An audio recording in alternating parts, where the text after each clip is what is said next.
आज की NCERT classes में आप सभी का स्वागत है। मेरे हाथ में एनसीईआरटी की पुस्तक है यानी बुक है और यह क्लास 6 की बुक है। यह हिस्ट्री यानी इतिहास की बुक है और यहाँ पर टॉपिक 4 चल रहा है यानी कि चैप्टर 4 हम चला रहे हैं।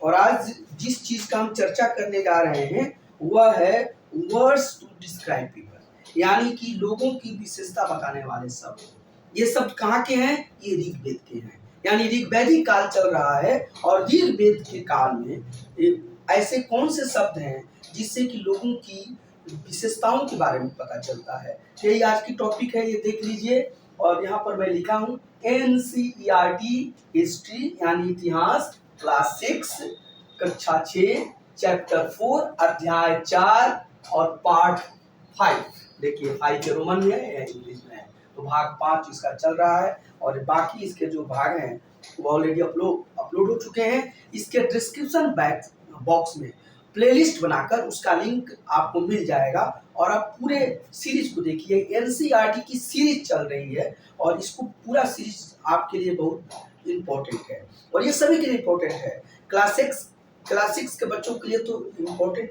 ये बिल्कुल है, लेकिन साथ ही साथ जो भी स्टूडेंट्स जो कि किसी भी कॉम्पिटिटिव एग्जाम्स की तैयारी कर रहे हैं, या वो बड़ा एग्जाम हो आईएएस लेवल का या छोटा एग्जाम हो क्लर्क लेवल का, सभी में यह समान रूप से यूजफुल है, इसलिए आप इसका लाभ उठाते रहेंगे। अब आइए आज की जो टॉपिक है लोगों की विशेषताएं बताने वाले शब्द। ये ऋग्वेद की चर्चा हो रही है कि ऋग्वेद में उन शब्दों पर हम चर्चा करेंगे जिससे कि उस समय की लोगों की विशेषताओं के बारे में पता चलता है।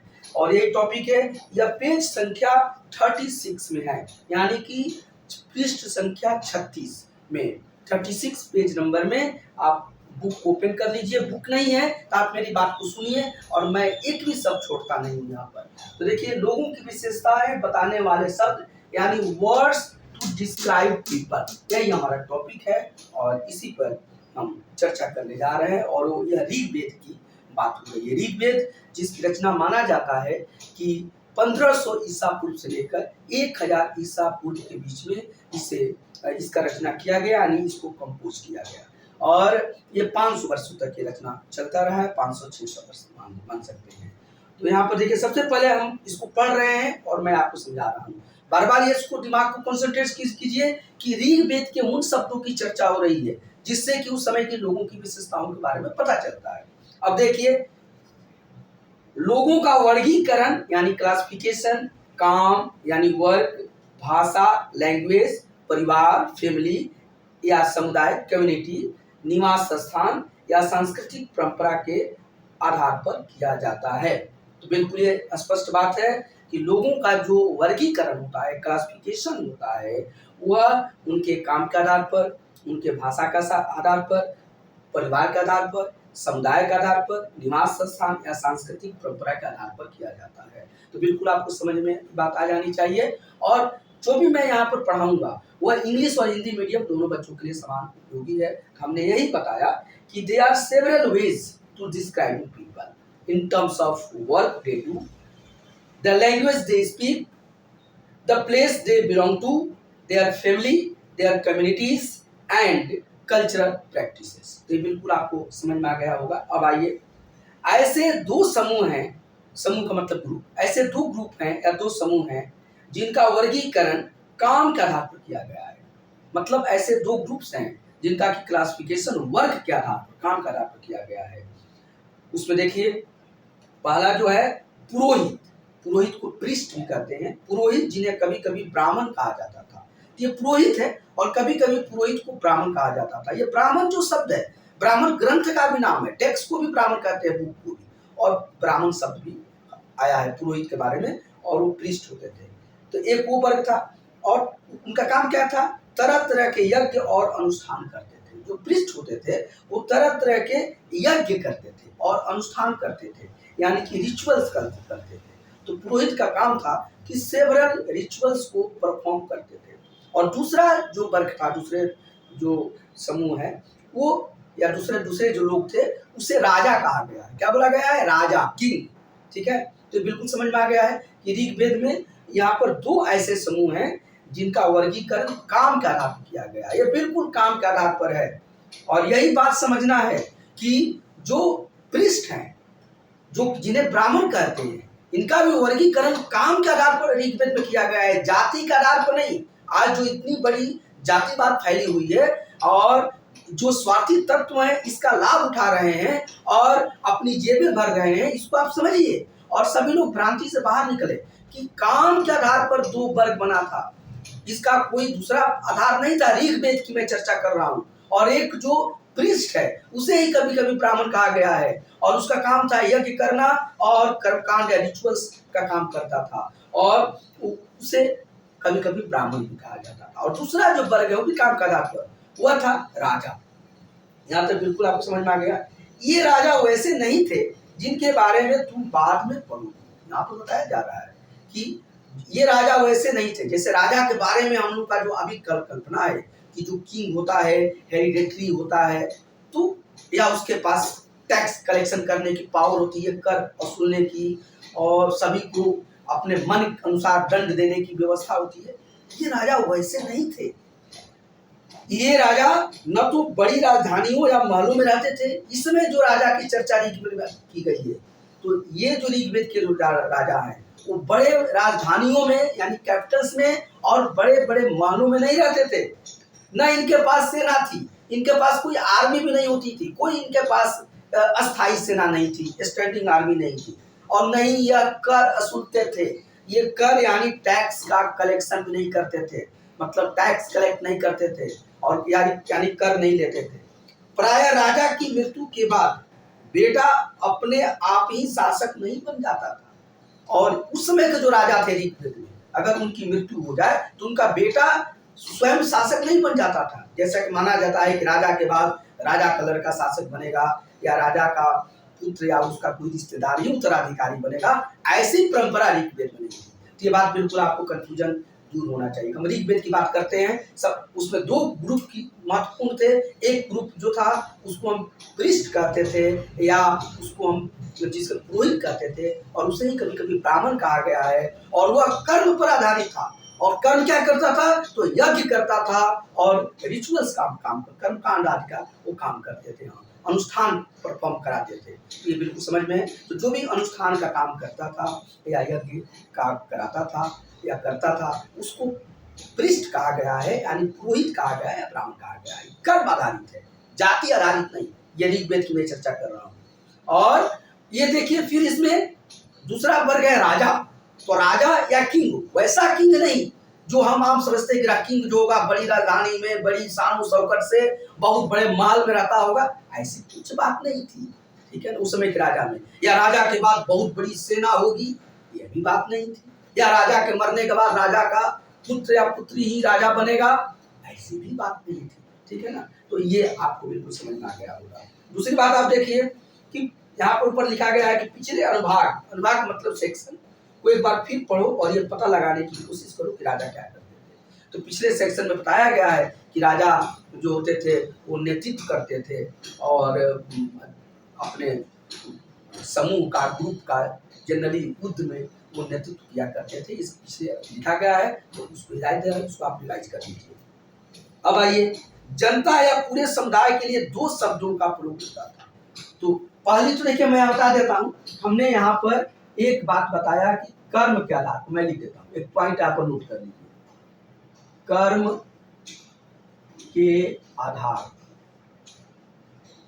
के आधार पर विभाजन क्या है?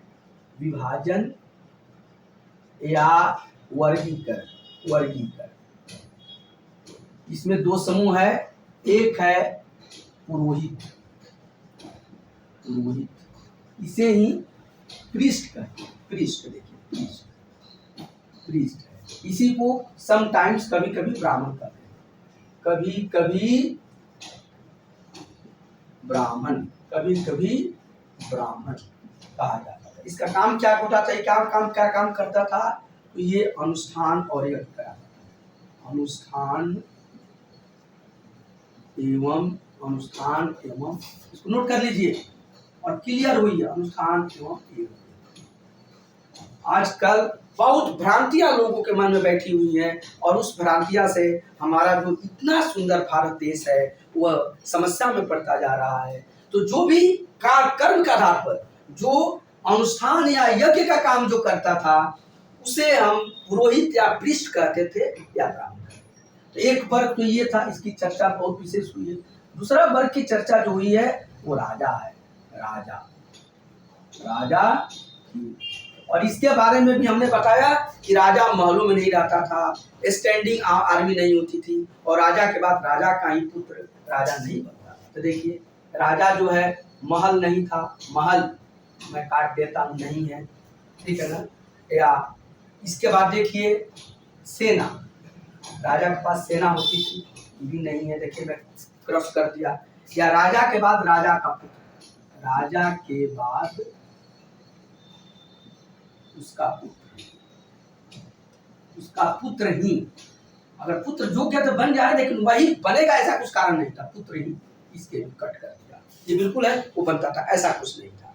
अब दूसरी बात में हम आ गए कि जनता, देखिए दूसरे पॉइंट में आइए यहाँ पर, जनता या पूरे समुदाय के लिए दो शब्दों का प्रयोग होता था। एक था जन, जिसका प्रयोग हिंदी या अन्य भाषाओं में आज भी होता है। तो जनता या पूरे समुदाय के लिए, अब देखिए ये तो पुरोहित हो गए, पृष्ठ जिसे कभी कभी ब्राह्मण कहा गया है, और ये बिल्कुल कर्म के आधार पर है। जो अनुष्ठान का काम करता था या यज्ञ आदि का काम करता था वो ब्राह्मण या पृष्ठ कहलाता था, और जो नहीं करेगा वो नहीं कहलाएगा, सीधी बात है। और राजा हो गए तो राजा का जो उस समय संकल्पना थी आज के राजा जैसी नहीं थी। वहां उस समय के राजा कोई महल में नहीं रहते थे, वो आम जन जैसे ही रहते थे, आप सभी लोग एक साथ बैठते थे। तो उस समय का जो समाज है आप कह सकते हैं वो समता मूलक समाज था। और इसके साथ साथ देखिए दूसरी बात है, अब जनता के बारे में आ जाएंगे। जो जनता कैसी थी, जनता, ठीक है ना, वहाँ के जो आम लोगों की जनता है या पूरी जो समुदाय है, जनता या समुदाय, समुदाय को ही कम्युनिटी कहते हैं। तो जनता या समुदाय कम्युनिटी, उसमें जनता और समुदाय के बारे में ये चर्चा मैं करता हूँ, उसके बारे में चर्चा कर। उसके लिए एक शब्द प्रयोग होता है जन। क्या होता है? जन। अंग्रेजी में जना लिखा रहता है, जना, ठीक है। तो उसके लिए एक प्रयोग है जन या जना, ठीक है। ये जन, और इसका प्रयोग आज भी होता है। कई जगह आप देखते हैं जन से ही जनपद बना हुआ है, अभी भी चलता है। अभी वाराणसी जनपद है या प्रयागराज जनपद है, तो जन से जनपद बना हुआ है। तो जनता या कम्युनिटी के लिए एक शब्द है जन शब्द है। और दूसरा जो शब्द था वह, फिर मैं जन और आगे आऊंगा, पहले एक शब्द तो आपका हो गया जन, ये देखिए, और दूसरा जो शब्द होता था ये देख लीजिए, दूसरा जो शब्द था वह विष शब्द है। विष इंग्लिश में उसको विष लिखा गया है, विष है। और इसी से वैश्य शब्द बना है। विष से ही क्या बना है? वैश्य शब्द बना है, वैश्य।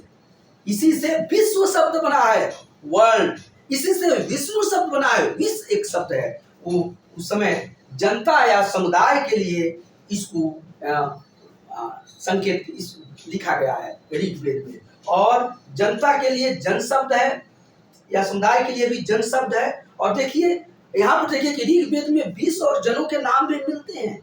ऋग्वेद में 20 और जन के नाम मिलते हैं। जैसे 20 और जनों का नाम क्या है, एग्जाम्पल की मैं दे रहा हूँ।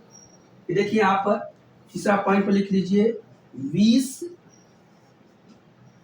या जन के नाम, नेम्स के नाम क्या क्या है, कुछ नाम मिलते हैं। जैसे यहाँ पर देखिए मिलता है, यहाँ पर देखिए भरत जन, इसी का नाम भरत जन, इसी जन पर हमारे देश का नाम भारत पड़ा है। या आप समझिए कितना पुराना नाम है, भरत जन। या यहाँ पर जो या भरत जन है या भरत विष, ठीक है। या दूसरा है, देख लीजिए यदु जन या यदु विष। कितना प्राचीन नाम है। हमारे यहाँ भरत जन है, भरत के नाम पर देश का नाम भारत पड़ा है। और या भरत विष है। और भरत ये बहुत प्राचीन नाम है, इसलिए हमारा देश का नाम जो भारत पड़ा है बहुत प्राचीन, ऋग्वेद में इसका चर्चा आ रही है। और इसी तरह से देख लीजिए यदु जन है, यदु आज भी कृष्ण यदुवंशी कहे जाते हैं। और हमारे यहाँ जो यदु लोग हैं, जो जादव वंश है, बहुत पुराना वंश है, उसी से इसका उद्भव हो रहा है। तो यदु जन का भी चर्चा आया है, पुरु जन का चर्चा आया है। तो ये सब नाम है, यहाँ पर पुरु जन की चर्चा आया है, तो मैं यहाँ पर आदि लिख देता हूँ। कई जनों की चर्चा है, ठीक है ना। तो ऋग्वेद में एक जन नहीं है, कई जन, भरत जन है, पुरु जन है, कुरु जन है, ठीक है ना। तो ये हुआ है, तो इसकी चर्चा आई है। आप ये देखिएगा कि जो ऋग्वेद में दशरथ के युद्ध की चर्चा आती है, उसमें एक तरफ ये 10 जन थे, तो सभी की चर्चा है। तो पहले तो भरत जन, जिसके नाम पर हमारे देश का नाम भारत पड़ा है, आप जान लीजिए ये जन है। ये जन जो है जनता या समुदाय, पीपल या कम्युनिटी के लिए यूज होता था, या इसी तरह से यदु जन था, ये भी जनता या समुदाय के लिए यूज होता था। किसी पर्टिकुलर जन समुदाय को यदु कहा गया है, ठीक है। और ये सब बहुत प्राचीन नाम है। और तो इतना तो आपको क्लियर हो गया होगा। और इसमें आ जाइए, तुम्हें इनमें से कोई नाम जाना पहचाना लगता है, बताइए। तो भरत जन, भारत हमारा पड़ा है, यदु जन आज भी यदुवंशी लोग हैं। और जो हमारी संस्कृति में भगवान कृष्ण को यदुवंशी ही माना गया है, तो ये बाद में ये सब चर्चा होगी। तो ये है। और देखिए, जिन लोगों ने इन प्रार्थनाओं की रचना की, वे कभी कभी खुद को आर्य कहते थे। अब एक और बड़ी बात है, इसको मैं मिटा देता हूँ और अब मैं थोड़ा आगे बढ़ता हूँ। देखिए, इसको आप नोट कर लीजिए। कहीं भी अगर आपको समस्या हो तो जरूर आप कमेंट सेक्शन में आप लिखिए, और एक एक चीज को मनोपूर्वक सुनिए। बुक्स हो तो बुक्स को जरूर ओपन कर लीजिए, पेन और पेपर तो साथ रखिए। अगर बुक्स नहीं है तो मेरी बात को सुनिए। और मैं कुछ भी छोड़ता नहीं हूँ, बल्कि कुछ एक्स्ट्रा बताता हूँ जो एग्जामिनेशन के लिए या आपके लिए बहुत जरूरी है। तो इसलिए इस क्लास के साथ आप रेगुलर बने रहिए, आपके लिए ये फायदेमंद है। अभी तक इसको सब्सक्राइब नहीं किए, जिसे कर लीजिए। देखिए, मैं आपका समय नहीं खा रहा हूँ, जब इसे इरेज कर रहा हूँ, मिटा रहा हूँ, तभी मैं अपनी बात को इन बातों को करता हूँ। बाकी मैं डायरेक्ट पठन पाठन पर ही आ जाता हूँ। अब आइए नेक्स्ट बात देखिए कि जिन लोगों ने प्रार्थनाओं की रचना की, वो खुद को आर्य कहते थे। एक शब्द यहाँ पर आया है, आर्य शब्द आया है। देखिए, लिख देता हूँ, आर्य, आर्य, ठीक है ना। आर्य का मतलब होता है नोबल वन। क्या होता है? नोबल वन, नोबल, ठीक है। आर्य का मतलब है नोबल, तो ये आर्य कहते थे, ठीक है ना। या नोबल वन लिख लीजिए, जो नोबल है तो उसको आर्य कहते थे। तो आर्य क्या करते थे? ये प्रार्थनाओं की रचना की है। प्रार्थना, इसी को हाइम्स कहते हैं। इंग्लिश में क्या बोलते हैं? हाइम्स की रचना। तो जिन लोगों ने हाइम्स की रचना की, वो अपने को आर्य बोलते थे। कभी कभी, हर जगह नहीं बोला आया है, कभी कभी, समटाइम्स। क्या है? समटाइम्स, समटाइम्स, इसमें एक शब्द आया है। तो यही आर्य है कि जो लोग प्रार्थनाओं की रचना करते थे, वो समटाइम्स अपने को क्या बोलते थे? आर्य बोलते थे। बिल्कुल आपको समझ में आ रहा है। साथ ही साथ एक और शब्द आया है, और अपने विरोधियों को दास या दस्यु कहते थे। और देखिए, एक शब्द है जो दास और दस्यु, दास एवं दस्यु शब्द आया हो, पूछा जाता है। दास और दस्यु ये क्या थे? विरोधी, आर्य के विरोधी, या ये आर्यों के विरोधी। आर्य लिख दीजिए। तो आर्य तो कभी कभी कहते थे, तो ये मैं विरोधी पक्ष लिख देता हूँ कि विरोधियों को, ये विरोधी,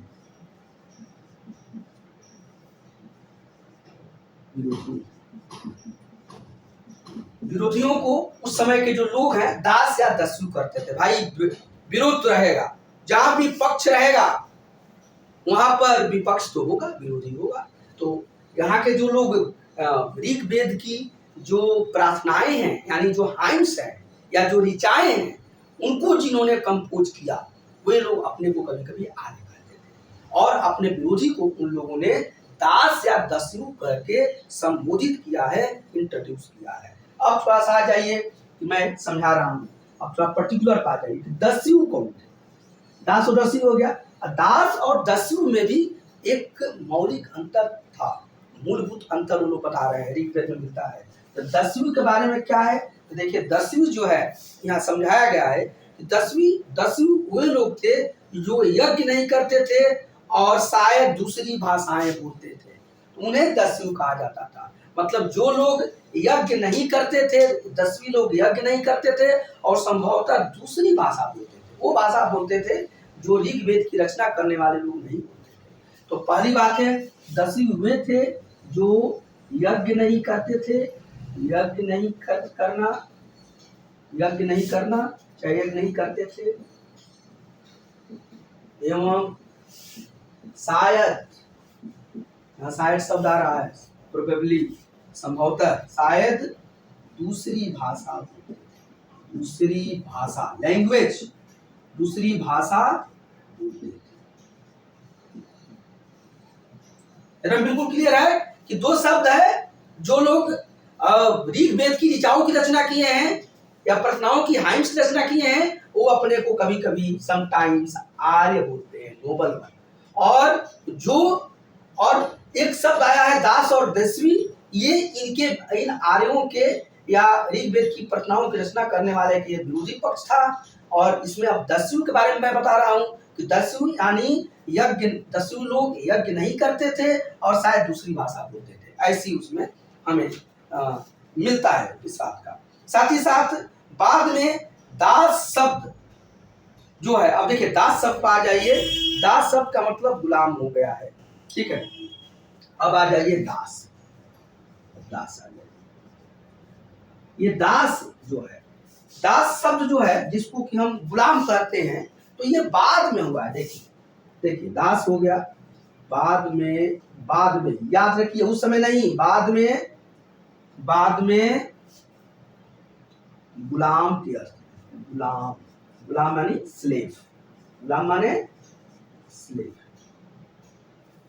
ये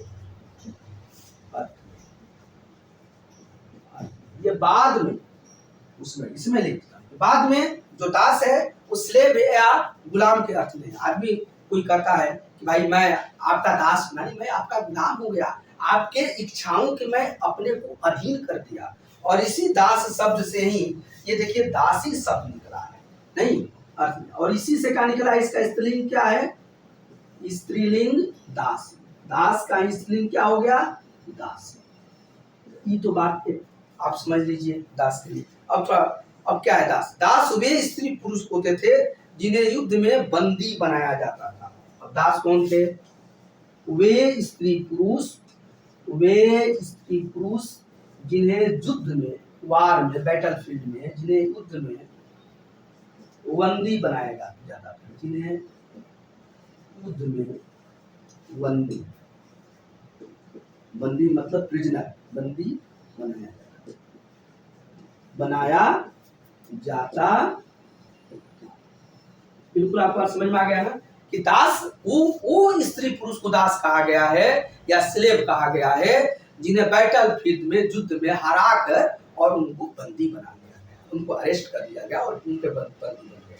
और उसके बाद वो क्या होता था कि मालिक के उन्हें जायदाद माना जाता था और मालिक जो कहता था उनसे काम कराता था।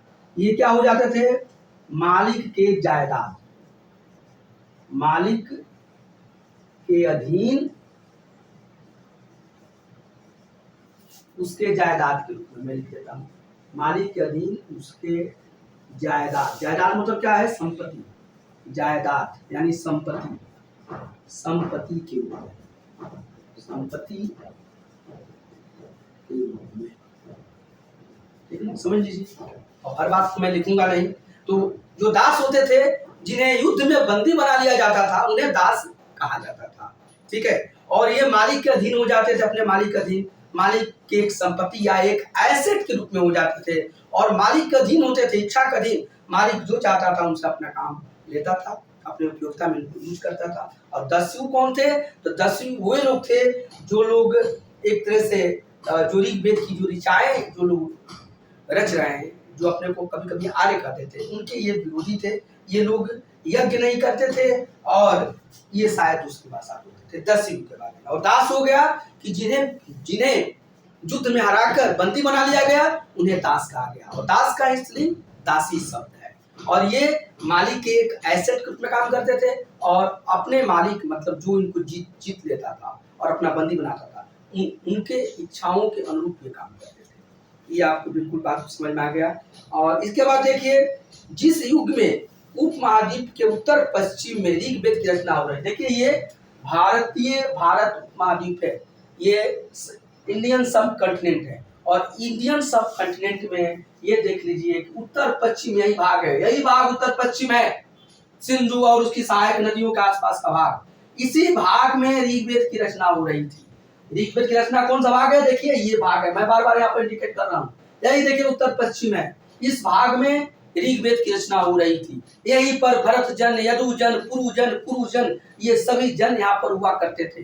तो जब यहाँ पर ऋग्वेद की रचना हो रही थी उसी समय पर भारत के दूसरी जगह पर कुछ अन्य दूसरी मतलब जनरली हम साउथ इंडिया की बात में आएंगे। यहाँ पर इन सब जगहों पर एक अलग तरह की संस्कृति का विकास हो रहा था। ठीक है, तो उसकी चर्चा मैं अब इसके नेक्स्ट क्लास में आपको पढ़ाऊंगा। तो इसे आप समझ लीजिए। और आज का क्लास इतना ही है।